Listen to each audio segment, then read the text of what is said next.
ஏதாவது ஒரு வசனம் உங்கள்கிட்ட பேசியிருக்கா? நிச்சயம் பேசுவார். சோர்ந்து விடாய்த்து உடைஞ்சி நொறுங்கி கைவிடப்பட்டு அப்படியே புத்தி பேதலிச்ச மாதிரி இருக்கிற நேரத்தில் பட்டுன்னு ஒரு வசனம் என்ன செய்யும்? வந்து பேசும்.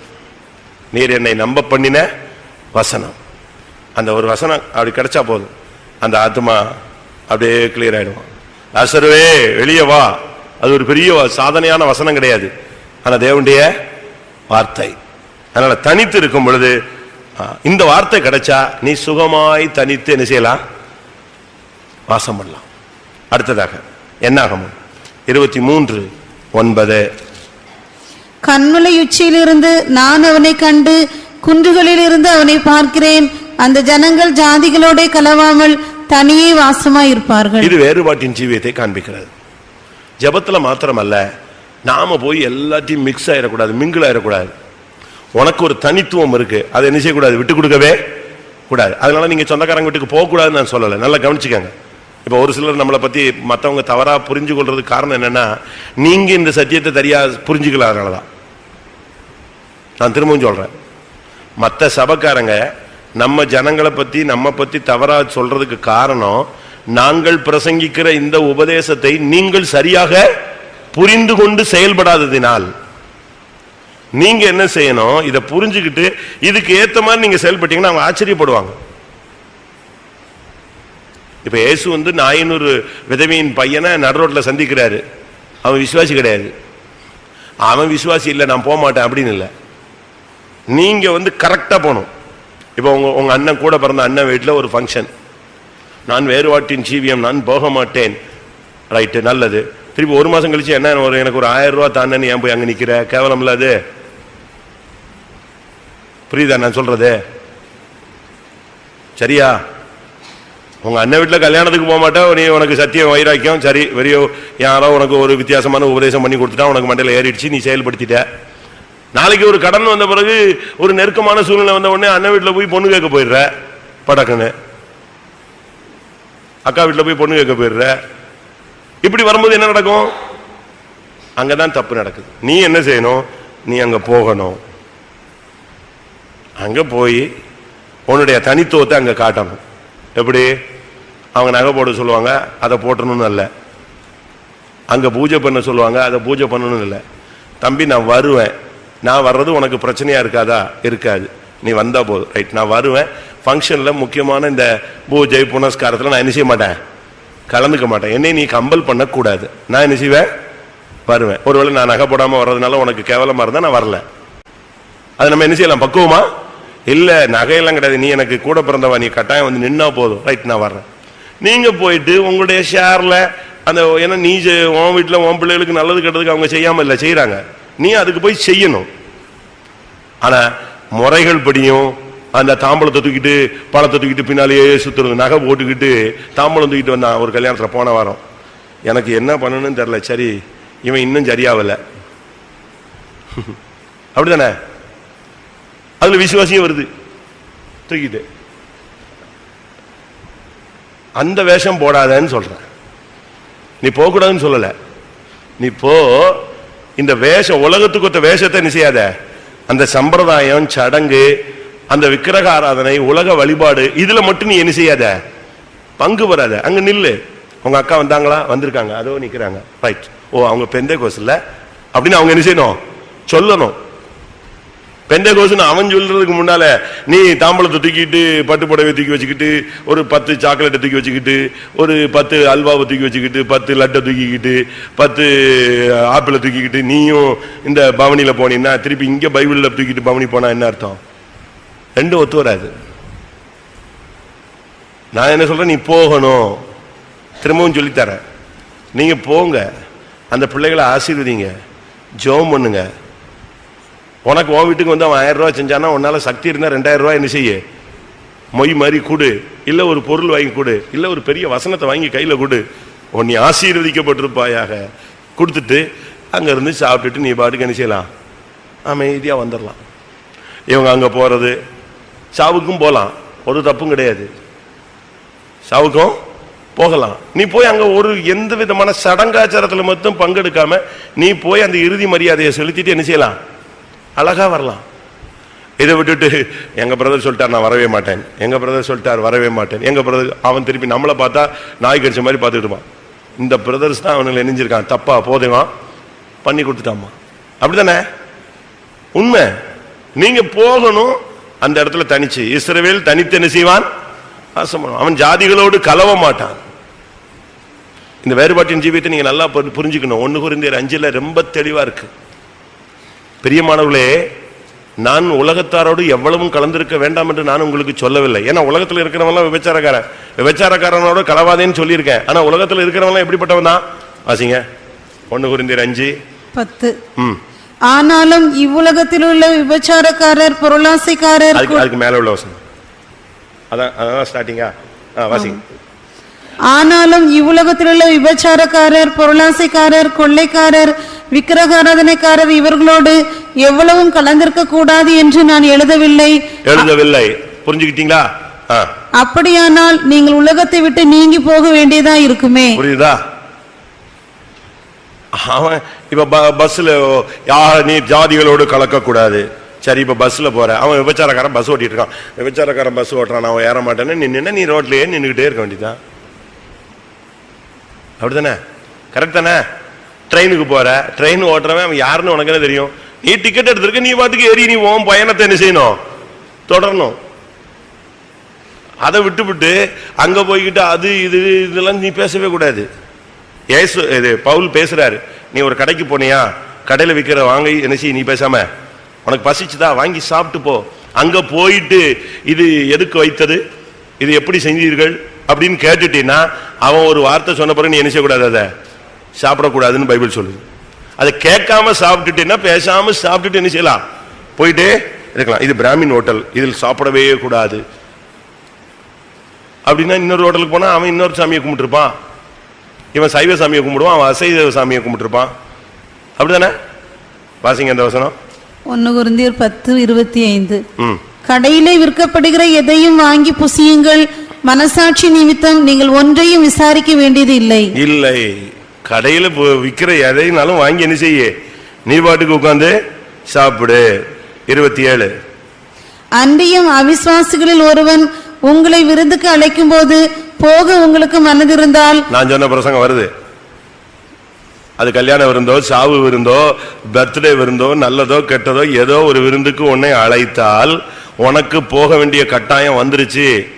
ஏன்னா நீ உன் வீட்டு கூப்பிட்டு இருக்கல, அவன் வந்திருக்கான்ல, அவன் வரும்போது பூவு பொட்டு பட்டு இட்டுலாம் போட்டு தானே வர்றான். அவனை கூப்பிட்டு உட்கார வச்சு நீ காஃபி கொடுக்குற.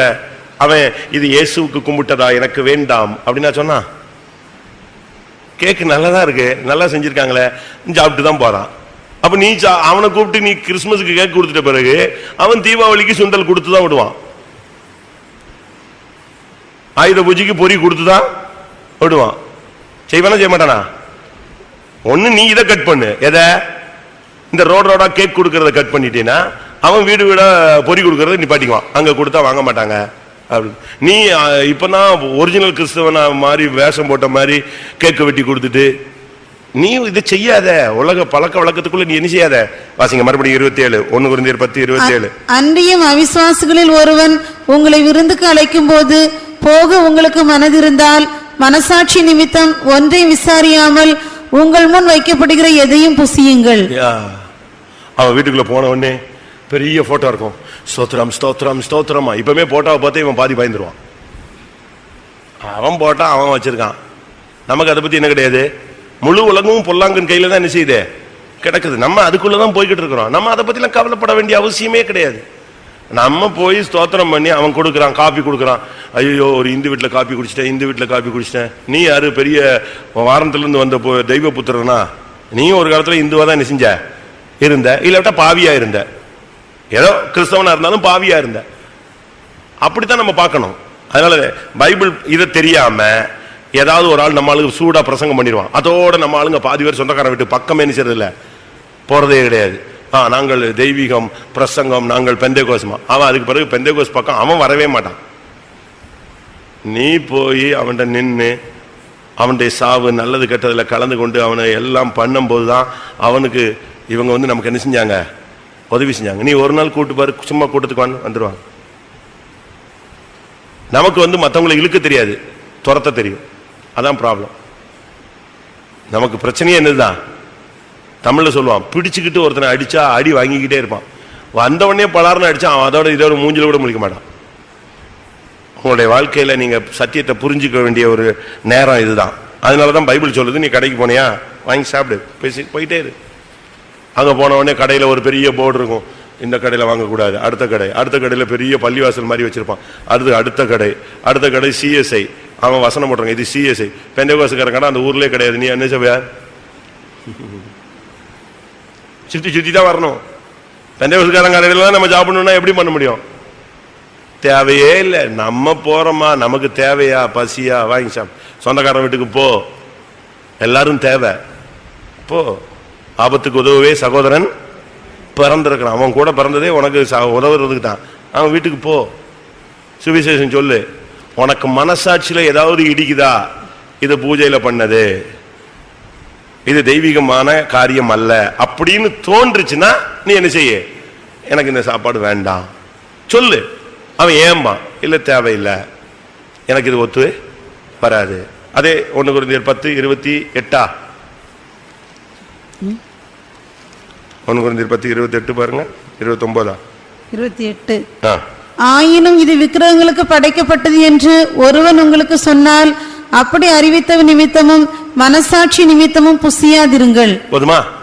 ஒருத்தன் உனக்கு இது தவறுங்க, ஏங்க இது அவங்க இப்படி செஞ்சுதான் வச்சிருக்காங்க அப்படின்னு தெரிஞ்சா நீ என்ன செய்யாத? சாப்பிடாத, வேண்டாம், எனக்கு இன்னைக்கு சாப்பிட்ற மாதிரி ஐடியா இல்லை. ஏதாவது ஒன்று தவிர்த்து நீ அழகா சொல்லி டீசெண்டா வந்துடணும். இதுதாங்க பழக்கம். அப்படின்னா தான் நம்ம உலகத்தாரை நம்ம என்ன செய்யலாம்? ஆதாயப்படுத்தலாம். தனிமை என்பது உனக்கு ஒரு உபதேசத்தை போதிக்கணும். தனித்து வாசம் பண்ணும்போது அதுல ஒரு சக்தி இருக்கு. இந்த தனிமை என்று சொல்றதுல இவர்கள் ஜாதிகளோடு கலவாமல் தனித்து வாசம் பண்ணுவார்கள் அப்படிங்கிறது என்னது? வேறுபாட்டின் ஜீவியம். மற்றவங்களோடு மிங்கிள் ஆகாம, ஒரு விக்கிரகாரன்ல போய் கல்யாணம் கட்டுறது, விக்கிரகாரன்ல போய் சாப்பிடுறது, விக்கிரகாரன்ல கோயிலே போய் உட்கார்ந்துக்கிறது, இப்படி நம்ம செய்யும் பொழுதுதான் வேறுபாட்டின் ஜீவியம் என்ன செய்யுது? நஷ்டப்படுது. இந்த இடத்துல நீங்க பாருங்க, ஜாதிகளோடு கலவாமல் தனித்து வாசம் பண்ணுவார்கள் சொன்ன பிறகு அதுக்கு பிறகு அவங்க செஞ்ச தப்பு என்ன? மோவாபின் ஸ்திரீகளோடு என்ன செஞ்சாங்க? விபச்சாரம் பண்ணாங்க. அதுதான் என்னது? தவறுன்னு சொல்லி தேவன் கைவிட்டார். வேறுபாட்டின் ஜீவியம் என்கிறது தாறுமாறாய் ஜீவிக்க கூடாது என்பதனுடைய அடையாளம். அப்போஸ்தலர் 2ஆம் அதிகாரத்துல அந்த ஜனங்க கேட்கறாங்க, நாங்க என்ன செய்யணும்? உடனே பேதுரு சொன்ன முதல் வசனம், மாறுபாடான இந்த சந்ததியை விட்டு விலகி உங்களை என்ன செஞ்சுக்கோங்க? ரட்சித்துக்கோங்க. நீங்க அவங்கள ரட்சிக்க போறேன்னு சொல்லிட்டு நீங்க உங்களை கெடுத்துறாதீங்க. உங்களுடைய தனித்துவத்தை நீங்க என்ன செய்யுங்க? நீங்க பாருங்க, இஸ்ரேல் நாடு இன்னைக்கும் தனிச்சு நின்று நெஞ்சுக்கிட்டே இருக்கான், ஜெயிச்சுக்கிட்டே இருக்கான். ஆனா அவனுக்கு ஃபுல் சப்போர்ட் அமெரிக்கா பண்ணுது. ஆனா அமெரிக்கா சொன்னாலும் சில நேரத்தில் கேட்க மாட்டான். சப்போர்ட் பண்றதுல யாரு? கிறிஸ்தவ நாடுகள் தான் பண்ணுது. ஆனா உச்சகட்டத்தில் நிற்கும் போது யாரு சொன்னாலும் நிச்சய மாட்டான், அதெல்லாம் எங்களுக்கு தனிதான் அப்படின்னு. அதே போலதான் நீ எல்லாரோடும் இருக்கலாம், ஆனா உனக்குன்னு ஒரு டைம் வரும்போது நீ என்ன செய்யணும்? தனிச்சு வந்துடணும். ஜாதிகளோடு கலக்கக்கூடாது. அப்படி நீ ஜாதிகளோடு கலவாமல் வேறுபாட்டின் ஜீவியம் செஞ்சா உனக்கு விரோதமான மந்திரவாதம் பலிக்காது. அதான் அந்த அர்த்தம். அதுதான் ஒருத்தன் சபிக்க வர்றான், பாலாக்கு போய் பிள்ளையாம கூப்பிட்டு சபிக்க சொல்றான். அவன் சொல்றான் இவங்களை சபிக்கவே முடியாது. அதுக்கு ரீசன் கேட்கறான். அப்பதான் சொல்றான், இவங்க ஜாதிகளோடு நிச்சய மாட்டாங்க, கலக்க மாட்டாங்க, தனித்து வாசம் பண்ணுவான். தனியா நின்றுட்டு இருக்கிற ஆள் ஒரே ஆள், அவனோட ஆண்டவர் இருக்கிறார். அப்பதான் உனக்கு விரோதமா நீ வேறுபாட்டின் ஜீவியம், விபச்சாரம், வேசித்தனம், இந்த மாம்சீகத்தோடு திருடனோடு ஒருமித்து போய் விபச்சாரோடு உனக்கு பங்கு வச்சுக்கிட்டு இருந்தா கர்த்தர் உன்னோட நிச்சய முடியாது. நின்று உன்னைய பொல்லாத வல்லமைகளுக்கு தப்புவிக்க முடியாது. அடுத்ததாக லூக்கா 9ஆம் அதிகாரம் 10ஆம் வசனம். அப்போஸ்தலர் திரும்பி வந்து தாங்கள் செய்த யாவையும் அவருக்கு விவரித்து சொன்னார்கள். அப்பொழுது அவர் அவர்களை கூட்டிக் கொண்டு தனித்திருக்கும்படி பெத்சாய்தா என்னும் பட்டணத்தை சேர்ந்த வனாந்தரமான ஒரு இடத்துக்கு போனார். இயேசு அவங்களை கூப்பிட்டுக்கிட்டு போய் தனியா இருந்தார். அவங்க குரூப்பா இப்ப தனியா தேவ சமூகத்தில் இருந்தாங்க. அது அவர்களுக்கு இளைப்பாறுதலை கொடுக்கிறது. நம்முடைய வாழ்க்கையில இது ரொம்ப முக்கியமானது. இயேசு அவர்களை அழைத்து கொண்டு போய் தனியே வனாந்தரமான ஒரு இடத்துக்கு போனார். அங்கதான் தேவனுடைய ராஜ்யத்தை பத்தி அவங்கள்ட்ட பேசினாரு. அடுத்த வசனம். ஜனங்கள் அதை அறிந்து அவர் பின்னே போனார்கள். அவர்களை அவர் ஏற்றுக்கொண்டு தேவனுடைய ராஜ்யத்தை குறித்து அவர்களுடனே பேசி சொஸ்தமடைய வேண்டும் என்றிருந்தவர்களை சொஸ்தப்படுத்தினார். ஆண்டவர் உன்னோடு பரலோக ராஜ்யத்தை பத்தி உனக்கு ஒரு வெளிப்படுத்தல் கொடுக்கணும், வருகை குறித்து ஒரு நம்பிக்கை கொடுக்கணும். தனிமையா இருக்கும்போது அவர்களை சொஸ்தமாக்கினார். சொஸ்தமாக வேண்டும், சொஸ்தம் அடைய வேண்டும் என்று இருந்தவர்களை அவர் என்ன செய்தாரு? சொஸ்தப்படுத்தினார். அங்க வந்து தனியா இருக்கும்போது வந்தவங்ககிட்ட எல்லாம் அவர் சுகமாக்கி விட்டார். அப்ப நீ சுகமாகணும்னா நீ தனிச்சு என்ன செய்யணும்? தெய்வ சமூகத்துல இருக்கணும். ஏன் சுவாமி எனக்கு இந்த பலவீனம், ஏன் எனக்கு இவ்வளவு நாள் இவ்வளவு வேதனையில இருக்கிறனே, இந்த முள்ளை பிடுங்க கூடாதா? ஆண்டவர் சொல்றார், என் பலன் உனக்கு பூர்ணமாய் விளங்கும், நான் உன்னைய குணமாக்குவேன். எசேக்கியா உட்காந்து அழுகுறான். ஆண்டவரே முகத்தை திருப்பிட்டு உட்காந்து சோவரை பார்த்துட்டா கத்துனான். ஆண்டவர் சொன்னாரு, நான் உன்னைய குணமாக்குவேன். உடனே கேட்கறான், எனக்கு என்ன அடையாளம்? நீ 3ஆம் நாளில் எங்க வருவ? என்னுடைய ஆலயத்துல கால் வைப்பாய். எப்படிப்பட்ட ஒரு அடையாளம்? நீங்க தனித்து இருந்தா உங்களுடைய வியாதி சுகமாகும். தேவ சமூகத்துல போராடுங்க. என்னை அழைச்சிங்க, என்னை கூட்டு வந்தீங்க, என்னை இன்னென்ன வியாதியெல்லாம் எனக்கு சுகமாக்குனீங்க, ஏன் இப்ப எனக்கு ஏன் சுகமாக கூடாது? அப்ப சுகமாக்குறதுக்குள்ள உள்ள தடை என்ன? என்னுடைய புத்தின இருக்கா? என்னோட இன்னும் அறிக்கை செய்யக்கூடிய இருக்கா? இல்ல நான் ஒப்புரவாக வேண்டியிருக்கா? இன்னும் என்னை தாழ்த்த வேண்டியிருக்கா? இல்ல நான் உன்னை உருவாக்குறது. சரி, அப்படின்னா உருவாக்குங்க. அப்ப தனிமை என்பது நம்மை தேவனுடைய ராஜ்யத்துக்குரிய காரியங்களை நம்மோடு பேசி நம்மை சுகமாக்கக்கூடிய ஒரு அனுபவம். அடுத்ததாக ஆதியாகமம் இன்னும் 2 பாயிண்ட். 32ஆம் அதிகாரம் 24ஆம் வசனம். யாக்கோபு பிந்தி தனித்திருந்தான். அப்பொழுது ஒரு புருஷன் பொழுது விடியும் அளவும் அவனுடனே போராடி. யாக்கோபு தனித்திருந்ததுக்கு காரணம் ஆசீர்வதிக்கும்படியாக. நீ தனிமையா இருந்தா அவனுக்கு மனைவி உண்டு, மனைவி இல்ல மனைவிகள் உண்டு, பிள்ளைகள் உண்டு, ஆடு மாடுகள் உண்டு, பரிவாரங்கள் உண்டு, வேலைக்காரங்க உண்டு, ஒட்டகங்கள் உண்டு, ஒரு பெரிய டீமே இருக்கு. ஆனா அவ்வளோத்தையும் கரை சேர்த்து விட்டு அனுப்பிவிட்டு எல்லாத்தையும் விட்டுட்டு தனியா உட்கார்ந்துருந்தான். எதுக்கு தெரியுமா? நீர் என்னை ஆசீர்வதித்தால் ஒழிய நான் உம்மை உட்காருங்க. ஒரு நாள் தூக்கத்தை பலிபீடத்துல வைங்க. ஒரு நாள் நீங்க சுகபோகமா தூங்குறத விடுங்க, தனியா போ. ஒரு அறை விட்டு பூட்டிக்கொள். அந்தரங்கத்தில் உன் பிதாவை நோக்கி என்ன செய்? கூப்பிடு. அவர் வெளியரங்கமா உனக்கு என்ன செய்யட்டும்? பதில் கொடுக்கட்டும். தனியா உட்கார்ந்து ஆண்டவரே நீ ஆசீர்வதிங்க, என் வறுமையை போக்குங்க, தரித்திரத்தை போக்குங்க, சாபத்தை போக்குங்க, கடன் பாரத்திலிருந்து என்னை விடுதலையாக்குங்க. போராடு. ஆண்டவருடைய சமூகத்தில் நீ விழு. ஆண்டவர் பேசுவார். நான் உன்னை ஆசீர்வதிப்பேன் பாரு, சாதிகளுக்குள்ளே உன்னை உயர பண்ணுவேன்னு சொல்லுவார். சொல்லட்டும். அப்படி ஒரு ஆசீர்வாதத்தை வாங்கிட்டு எங்க வா, வெளியே வா. ஏன் தேவன் அப்படி செய்ய முடியாது? தனிமையில் அவன் பாருங்க, நைட்டெல்லாம் போறான்னா ஆசீர்வாதம் கிடைக்கவே இல்லை. கடைசியில் காலையில அந்த தேவதூதன் சொல்றாரு, எனக்கு டைம் ஆயிடுச்சு, நான் என்ன செய்யணும்? போகணும். இவன் என்ன சொன்னா? சரி ஆண்டவரே நீங்க போயிட்டு வாங்க, நாளைக்கு நைட் நம்ம சந்திப்போம் அப்படியே சொன்னா. உங்களுக்கு டைம் ஆயிடுச்சா? சூரியன் உதிச்சு, அவர் சொல்றாரு பொழுது சூரியன் உதயம் ஆயிட்டு பொழுது விடுகிறது, நான் போகட்டும். உடனே நம்ம என்ன செஞ்சிருப்போம்? சரி ஆண்டவரே நீங்க போயிட்டு வாங்க, நைட் வாங்க நம்ம பேசுவோம். நாளைக்கு காலையில யார் இருக்கா வாசல்ல? யார் நிக்கிறா? ஏசா நிக்கிறான் கொல்றதுக்கு. இனி ஒரு 24 ஹவர்ஸ்லாம் டைம் கிடையாது. அதனால இவன் சொன்னா சூரியன் உதிக்கட்டும் அடையட்டுங்க, நீங்க முதல்ல என்ன நினைச்சீங்க? என்னைய தொட்டு ஆசீர்வதிச்சுட்டு விடுங்க, நான் மிச்சத்தை பார்த்துக்கிறேன். அப்ப தனித்து அவன் போராடினான். அப்படி ஏன் நீங்க உங்க குடும்பத்தினுடைய ஆசீர்வாதத்துக்காக மன்றாடக்கூடாது? ஊழியத்தின் ஆசீர்வாதத்துக்காக ஏன் நீ ஜெபிக்க கூடாது? நீங்க என்ன நினைக்கிறீங்க? அந்த 100 ரூபா கிடைக்குது, கத்தாவே ஸ்தோத்திரம் ஸ்தோத்திரம், அந்த 100 ரூபாய்க்காய் ஸ்தோத்திரம். 100 ரூபாயிலே தான் வண்டி ஓட்டிட்டே இருக்கணும், அதே சாம்பார்லயே. அப்படித்தானே? ஆசீர்வதிங்க ஆண்டவரே. ஆசீர்வாதம், அடுத்து ரெட்டிப்பான ஆசீர்வாதம், அடுத்து 10 மடங்கு ஆசீர்வாதம், ஈசாக்கு 100 மடங்கு ஆசீர்வாதம். இப்பொழுது இருக்கிறதை பார்த்துக்கலாம், உன்னை 1000 மடங்கு பெருக பண்ணுவேன். எங்கள் சகோதரியை நீ கோடாகோடியா போயிட்டே இருக்கு பாருங்க. அவர் மல்டி மில்லியனரா உன்னைய மாத்திரம் நினைச்சிட்டு இருக்காரு, நீ 150 ரூபாய்க்கு ஜெபிச்சுக்கிட்டே இருக்க. அப்படித்தானே? நம்ம அப்படித்தான் யோசிச்சுட்டு இருக்கோம். நமக்கு நம்முடைய தரிசனம் இவ்வளவுதான். அதை நான் அடிக்கடி சொல்லுவேன். இந்த பால் யாங்கிச்சோ ஹவுசிங் போர்டு ஒரு வீட்டில் வச்சு இருந்தாராம் கொரியாவில். வீட்டில் மேலே உள்ள வீட்டில் உள்ள சாக்கடை தண்ணிலாம் பைப் உடஞ்சி உள்ளே வந்துருமா. அதுக்குள்ளே தான் முதல்ல இருந்தார். நீங்கள் அந்த ஹிஸ்ட்ரியை படித்து பார்த்தீங்கன்னா ஆச்சரியமாக இருக்கும். அப்போ ஒரு நாள் ஜெபிச்சாரான், என்ன சுவாமி இப்படி நாற்று எடுத்துக்கிட்டு இருக்கு, இப்படி ஒரு இடத்துல நான் உமக்கு சேவை செய்கிறேன் இல்லையா, எனக்கு சிட்டியில் ஒரு பழைய ரூம் அது கொடுக்கக்கூடாது சிட்டிக்குள்ளே அப்படின்னா. திருப்பி ஜெபிச்சாரான், நான் உங்களுடைய ஊழியக்காரன், நடந்து நடந்து நடந்து நடந்து கஷ்டப்படுறேன், எனக்கு புதுசாக நான் ஒன்றும் கேட்கலையே, ஒரு பழைய சைக்கிள் கொடுங்க. இப்படி கேட்டால் எல்லாம் கடைசியில் என்ன செஞ்சு, ஒருத்தன் ஃபாரின் போகிற ஆள் ஒரு பழைய ரூம் இருக்குது, நீங்கள் வேணால் நான் வர்ற எத்தனை வருஷம் கழிச்சு வருவேன்னு தெரியாது, வர்ற வரைக்கும் நீங்கள் நினைச்சிக்கங்க, அதை வச்சுக்கோங்க. ஒரு பழைய சைக்கிள் இருக்குது, ஒரு பழைய டேபிள் இருக்குது, 2 சேர் இருக்கணும். இவருக்கு பயங்கர சந்தோஷம், நம்ம ஜபத்தை கத்துற அப்படியே நெஞ்சிட்டாரு, கேட்டுட்டாரு. அதே மாதிரி பழைய சைக்கிள், பழைய ரூமு, பழைய டேபிள், பழைய சேர்லாம் கிடச்சிருச்சு. கொஞ்ச நாள் கழிச்சு ஒரு நாள் யோசிச்சுக்கிட்டே இருந்தாரான், பழசாக கேட்டேன், எல்லாம் பழசாக கேட்டேன், கொடுத்துட்டார். அப்போ ஆண்டவர் சொன்னாரா, நீ கேட்டதெல்லாம் நான் உனக்கு அப்படியே செய்திருக்கேன், அப்போ நீங்கள் புதுசாக எனக்கு கொடுத்துருங்க. நீ புதுசாக கேட்கவே இல்லையே. அதுக்கு பிறகுதான் அவர் கேட்டாராம், ஆண்டவரே இந்த தேசத்தையே எனக்கு என்ன செய்யுங்க தாங்க. எப்படி தமிழ்ல சொல்லுவான், எண்ணுவதெல்லாம் உயர்வுள்ளல். நீ பாசிட்டிவா திங்க் பண்ணணும். நீ 150 ரூபா போதும் ஆண்டவரே, 145 ரூபா கொடுத்தா பரவாயில்ல, 5 ரூபா கழிச்சிட்டீங்களா, சரி சோத்திரம் பைகளை போட்டா.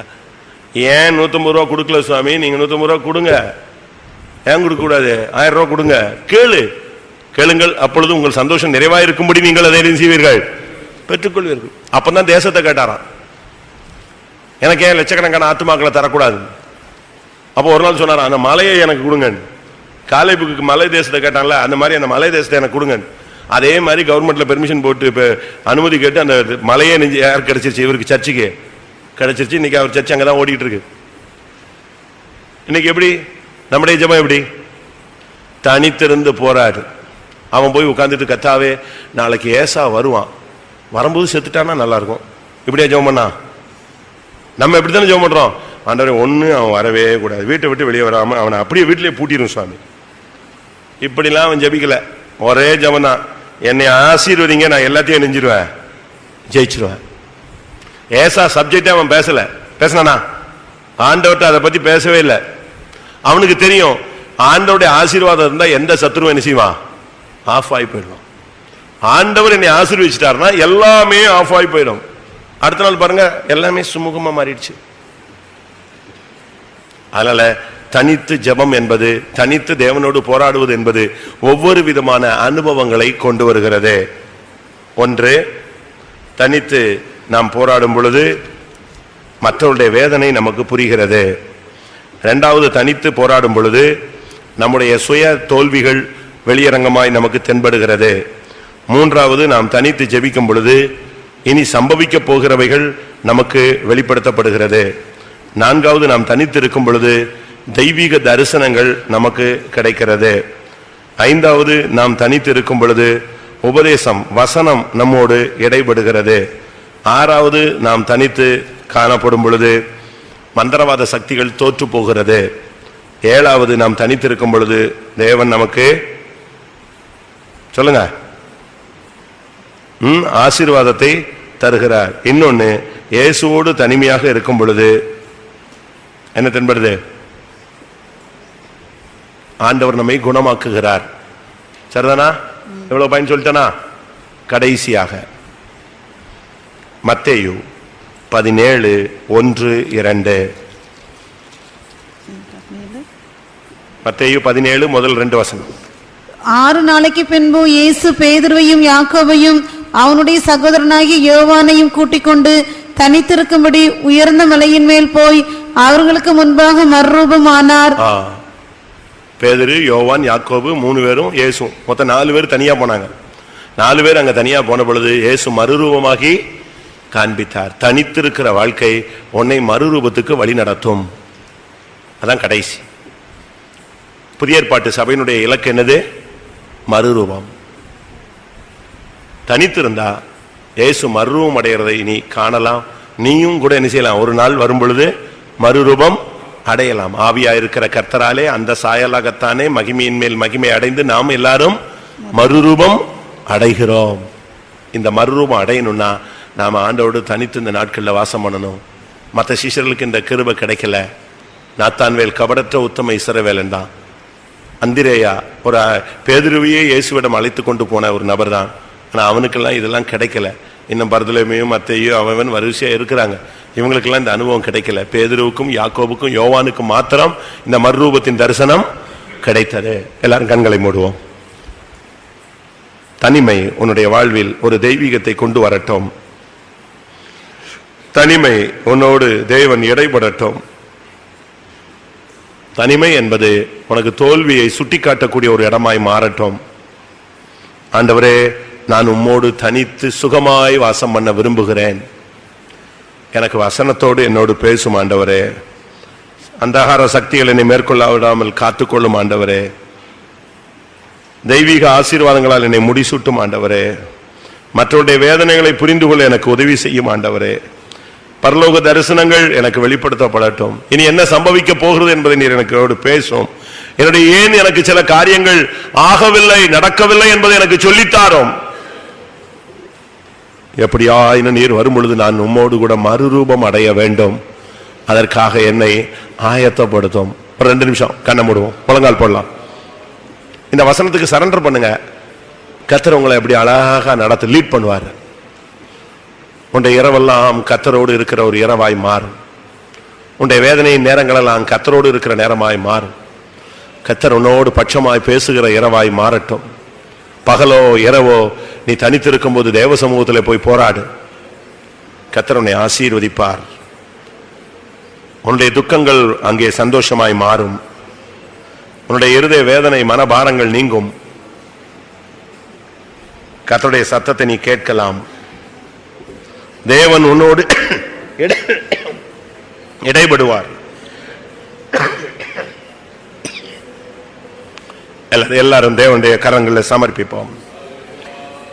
கர்த்தாவே, இப்பொழுது சொன்ன அனுபவங்கள் எனக்கு வேணும்னு சொல்றவங்க கேளுங்க, கர்த்தர் தருவார். இது ஒரு கிருபை பிரியமானவர்களே. இது எல்லாருக்கும் கிடைக்காது. சீஷர்களுக்கே கிடைக்கல. சீஷர்கள் ஒரு சிலருக்கு இந்த அனுபவம் கிடைத்தது. ஒரு சிலர் போய் ஆண்டவருடைய சமூகத்தில் ஏன் இது சம்பவிக்கவில்லை, ஏன் நடக்கவில்லைன்னு கேட்டு தங்களுடைய அவிசுவாசத்தை உணர்ந்து கொண்டார்கள்.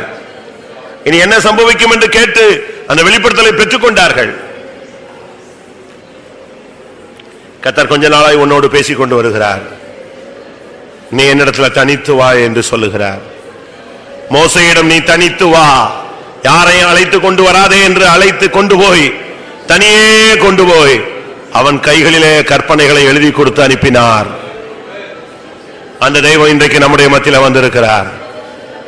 நீ என்னோடு கூட தனித்து வருவாயா? வனாந்தரத்தில் என்னோடு கூட வருவாயா? யாப்போக்கு நதி அண்டை என்னோடு கூட தனித்து வருவாயா? உயரமான மலையிலே என்னோடு கூட வருவாயா?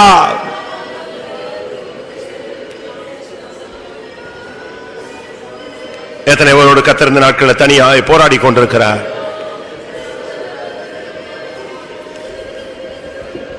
நீங்க ஒப்பு கொடுத்தீங்கன்னா கர்த்தர் இனிமேல் உங்களை தனியாய் உங்களோட பட்சமாய் பேசுவார். உன் கண்ணீர் தேவ சமூகத்திலே துடைக்கப்படும். உன் வேதனைக்கு தேவ சமூகத்திலே பதில் கிடைக்கும். உன் தேவைகள் சந்திக்கப்படும்.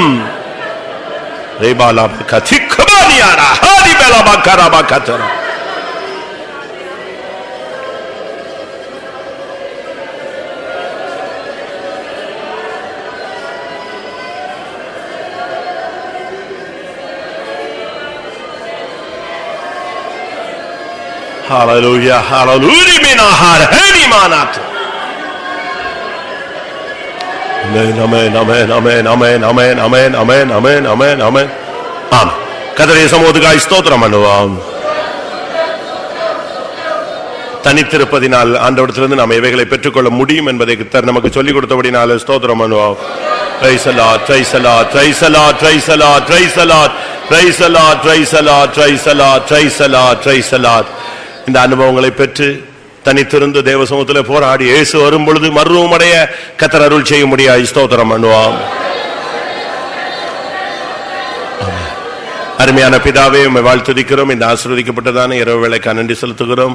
நல்ல போதகராய் நீர் எங்கள் மத்தியில் வெளிப்பட்டு இந்த சத்தியங்களை சொல்லிக் கொடுத்ததுக்காய் ஸ்தோத்திரம். தனிமையில் இருக்கும் பொழுது நீர் எங்களோடு எப்படி இடைப்படுகிறீர், எதை எங்களுக்கு சொல்லித்தர விரும்புகிறீர் என்பதை நாங்கள் விளங்கிக் கொள்ள உதவி செய்தீர். இந்த நாட்களில் தனித்திருந்து ஒரு மறுரூபத்தை அடைந்து நீர் வரும்பொழுது உம்மை சந்திக்க எல்லாருக்கும் உதவி செய்யும், காத்துக்கொள்ளும். இயேசுவின் நாமத்தில் வேண்டிக் கொள்கிறோம் பிதாவே. நம்முடைய கர்த்தராகிய இயேசு கிறிஸ்துவின் கிருபையும் பிதாவாகிய தேவனுடைய அன்பும் பரிசுத்த ஆவியின் ஐக்கியமும் நம் அனைவரோடு சகல பரிசுத்தவான்களும் கர்த்தராகிய இயேசு மகிமையிலே வெளிப்படும் மட்டும் இருப்பதாக.